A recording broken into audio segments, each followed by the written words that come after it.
I don't know if this is fact or lore, but it's said that trails in the Adirondacks go straight up the mountain because old-time guides in the olden days just wanted to get up and down quickly. But the point is, many Adirondack trails are just plain steep. Many follow ravines even, lots of hiking and water. Well, that's starting to change, with crews rebuilding trails to use switchbacks, prevent erosion, and just be more aesthetically pleasing. We take a hike up the beautiful new trail to Mount Van Ho on today's Story of the Day. Support for Story of the Day comes from Clarkson University, offering over 95 programs of study with campuses in the Hudson Valley, Central, and Northern New York. More at clarkson.edu. Hey, I'm David Sommerstein. It's Friday, October 27th. First up, more than 300 Canadian workers on the St. Lawrence Seaway are still on strike. The Seaway, including the St. Lawrence River, is effectively shut down for shipping. More than 100 ships are queued up waiting to get goods in and out. The waterway connects the Atlantic Ocean with the Great Lakes. It's used to transport a wide range of cargo like fuel and grain, and the cargo contributes almost $60 billion in U.S. economic activity. The premiers of Ontario and Quebec have said the groups need to come to an agreement as soon as possible. They say if the strike continues much longer, there'll be broader economic consequences for both the U.S. and Canada. The workers want higher wages. Their union and the St. Lawrence Seaway Management Corporation were meeting today with federal mediators in Toronto to try to reach a deal. The Farm Bill is critical to the nation's food and agriculture systems. It funds SNAP, formerly food stamps, and programs for people on low incomes, and it pays for crop insurance, land conservation, and training for farmers. But the Farm Bill is stalled in Congress after lawmakers missed their September deadline. Farmers in the North Country are waiting to see what will happen. New York's top agriculture official came to St. Lawrence County earlier this week to talk about the Farm Bill. Catherine Wheeler reports. Members of the St. Lawrence County Farm Bureau met at the Old Smokehouse in Madrid this week for its annual meeting. Members ate barbecue and discussed what local, state, and federal programs and funding they wanted to support.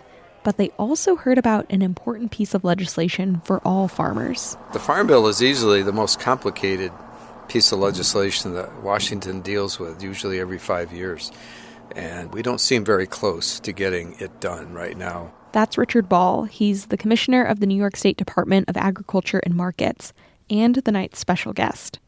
Ball says he spent a lot of time last year traveling around the state to hear what New Yorkers had to say about the Farm Bill. He was surprised at what he heard. I always heard people arguing about where to take the money from and to give it to. And it was typical to say, don't cut agricultural programs, cut food programs, and vice versa. But this year I didn't hear any of that. Ball says he thinks people who are usually on opposite sides jockeying for federal money realized during the COVID-19 pandemic that all of these programs are vital to the food system. I think that a lot of people supporting the nutrition titles realized we needed to have a healthy agricultural community here that could feed their people and their clients. And from the farmers, I think there was a realization that those people who need the nutrition benefits are our customers. He says New York State needs a farm bill that's more relevant to what's happening here. That means building a resilient food system and supporting programs with safety nets. Those are things like the Dairy Margin Coverage Program, which covers farmers when the price they're paid for their milk falls below how much it costs them to produce it. The dairy industry is the largest part of the state's agriculture sector, and St. Lawrence County is the third largest milk-producing county in New York. Making sure that that industry remains a viable way to make a living. Those are things that keep me up at night. But more people need more access to more markets. Ball says he wants to see more focus on climate change and agricultural research. The U.S. has slipped behind China on spending for ag research. Legislation in Congress will be able to work its way through the House now that the Republicans have chosen a new speaker. But the two parties still seem far apart on the Farm Bill. Politico reports lawmakers are warning about a long extension of the bill, which could mean debates during the election or even saving it for the next Congress. Catherine Wheeler, North Country Public Radio in Madrid.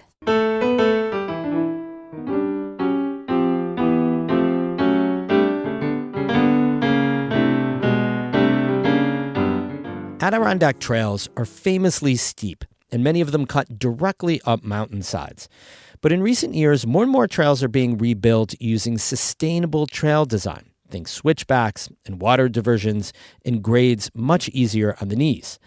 A new trail up Mount Joe near the Adirondack Lodge just opened a few weeks back. A new trail for Cascade Mountain is scheduled to open sometime next year. One of the first Adirondack trails to be rebuilt in this more sustainable way was Mount Van Hoevenberg, which reopened in the fall of 2021. Last week, reporter Amy Feiereisel hiked it with a friend, Adirondack native Walter McGarry, as autumn leaves fell, but before the first frost. She sent back this audio postcard. So we're about halfway up the trail to Mount Van Hoevenberg. It's a little damp out. It was raining earlier, but right now it's clear, and there's even a little bit of sun poking through the cloudy sky. But what's really wild is it's near the end of October and it's chilly, but there's still a lot of green on the trees. Well, we haven't had a frost yet. I think a lot of these plants are still happy and photosynthesizing, They're doing their thing. It's been so warm. There's plenty of water in the ground. It looks like it's spring almost. These are all baby maple plants or maple trees right here. You can see their mother trees are back there, and the deer love these. Lots of sugar in them. This is just such a beautifully built trail. The stonework is amazing. Definitely one of the nicest built trails in the Adirondack. Very, very modern. Switchbacks. Nicely graded. Right now we're walking up, just like a really beautifully built stone staircase. And you can see some of the chisel marks on the rocks where they've been split. And it just keeps going. The stairs just keep going up. I can't even fathom how much work and skill it took to put this together. It's one of the places where you really see big trees, the loggers just didn't make it up here. And there's big spruces and birches and big cherry trees every once in a while. As we've been climbing higher, it's definitely been getting chillier and a little darker too, because it's mostly all conifers now.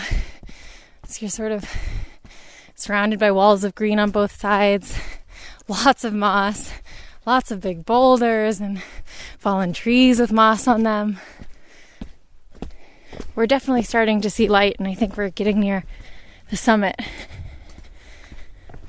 Oh, wow. Oh, it's so beautiful. Wow.